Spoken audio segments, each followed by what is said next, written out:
جمہوریت جمہوریت ایک ایسا نظام سیاست ہے جس کی تعریف بس سے باہر ہے۔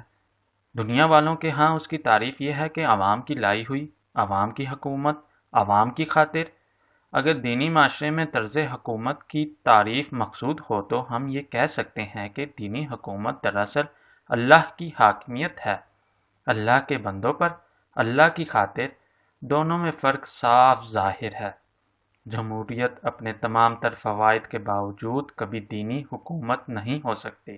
لہٰذا دینی معاشرے میں جمہوری طرز حکومت کا قیام صرف ناممکن ہی نہیں، نامناسب اور ناروا ہے۔ اول تو اللہ کا ہونا ہی انسانوں کے ووٹوں سے نہیں۔ اللہ خود جمہوریت کے مزاج سے بہت بلند ہے۔ لوگ مانیں یا نہ مانیں، وہ اللہ ہے۔ اللہ کے پیدا کیے ہوئے انسان اللہ کو نہیں مانتے، اس کی حاکمیت کو اور اس کے اقتدار اعلیٰ کو فرق نہیں پڑتا۔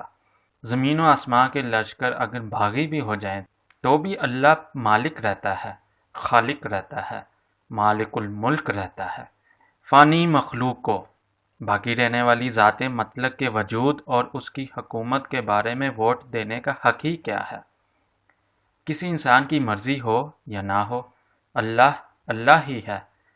یا حیو یا قیوم، قائم و دائم، اعلیٰ و عرفہ، قیم قدیم۔ اللہ کا مزاج جمہوریت سے بے نیاز ہے۔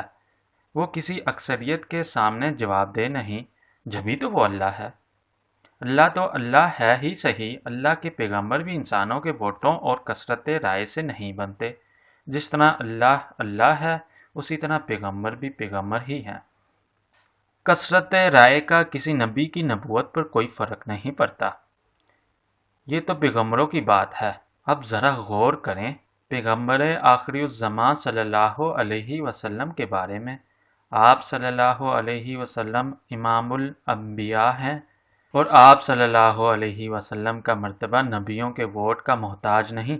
آپ صلی اللہ علیہ وسلم جو کچھ بھی ہیں، انسانوں کی رائے سے نہیں، اپنے خداداد مرتبے سے ہیں۔ اگر کوئی شخص آپ صلی اللہ علیہ وسلم جیسی صفات بھی رکھتا ہو اور اس کے ماننے والوں کی کثیر تعداد بھی ہو، تو بھی اس کا مرتبہ آپ صلی اللہ علیہ وسلم کے مرتبے کے برابر نہیں ہو سکتا۔ زیادہ سے زیادہ وہ آپ صلی اللہ علیہ وسلم کا امتی ہونے کا شرف حاصل کر سکتا ہے۔ پیغمبر انسانوں کی رائے یا اپنی صفات کے بلبوتے پر پیغمبر نہیں، وہ اللہ کے فیصلے سے پیغمبر ہیں۔ اللہ کے دیے ہوئے مرتبے سے، انسانوں کی رائے یا فرشتوں کی کثرت رائے سے نہیں۔ ذات مطلق کی مرضی سے آپ صلی اللہ علیہ وسلم پیغمبر ہیں۔ آپ صلی اللہ علیہ وسلم کا مقام انسانوں کا دیا ہوا نہیں، اللہ کی عطا سے ہے۔ پیغمبر کے پیغمبر ہونے میں جمہوریت کا قطعاً کوئی دخل نہیں۔ آئیے اسلام کی طرف۔ مسلمانوں کی رائے سے دین اسلام اسلام نہیں، یہ اللہ کی طرف سے ہے۔ کوئی مانے یا نہ مانے، اسلام اسلام ہے۔ یہ دین کثرت رائے کے احترام سے دین نہیں بنا، یہ اللہ کے حکم سے ہے، اللہ کی مرضی سے، اللہ کی عطا سے، اللہ کے فیصلے سے۔ جمہوریت کا اس میں دور تک دخل نہیں۔ اگر دنیا کی کثیر تعداد غیر مسلم ہو تو اس کا ہرگز مطلب یہ نہیں کہ اسلام خدا نخواستہ غلط دین ہے۔ اسلام سچا دین ہے۔ اسلام کے ماننے والے اقلیت میں ہوں تب بھی یہ سچا ہے، اس کے ماننے والے ختم بھی ہو جائیں تو بھی یہ دین سچا دین ہے۔ جمہوریت دین کے معاملے میں دخل نہیں دے سکتی۔ اسلام سے پہلے جتنے دین تھے انہیں جمہوری رائے عامہ کے حوالے کر کے ختم کر دیا گیا۔ انہیں کثرت رائے اور مطلب پرست حکمرانوں نے ہی ختم کیا۔ اسلام نہ کسی بادشاہ کے فیصلے سے بدل سکتا ہے، نہ عوام کی کثرت رائے سے۔ اسلام میں کسی مارٹن لوتھر کی گنجائش ہی نہیں۔ اس دین کو دین الہی بنانے کا مشورہ دینے والے ہمیشہ ہمیشہ کے لیے غرق کر دیے گئے۔ اس دین میں نہ کوئی ترمیم ہو سکتی ہے، نہ تخفیف۔ ویسے کا ویسا جیسے تھا، کثرت رائے کو احکام دین کے تابع رہنا پڑے گا۔ جمہوریت اور دینیت ہم سفر نہیں۔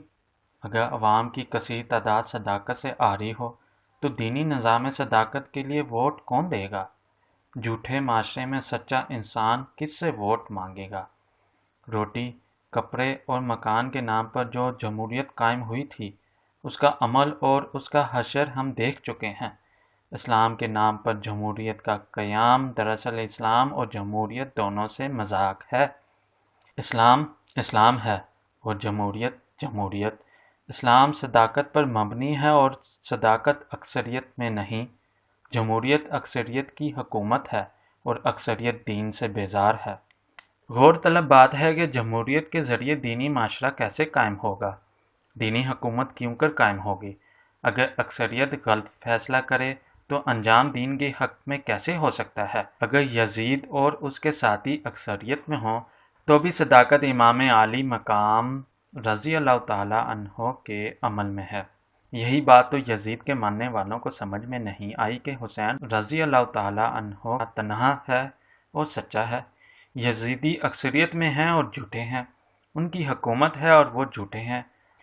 صداقت اور امامت کے کربلا سے گزرنے کی وجہ ہی یہی ہے کہ اکثریت والے کثرت رائے کی وجہ سے بھول گئے کہ اسلام کثرت رائے کی بات نہیں، اطاعت تو محبت مصطفیٰ صلی اللہ علیہ وسلم کی بات ہے۔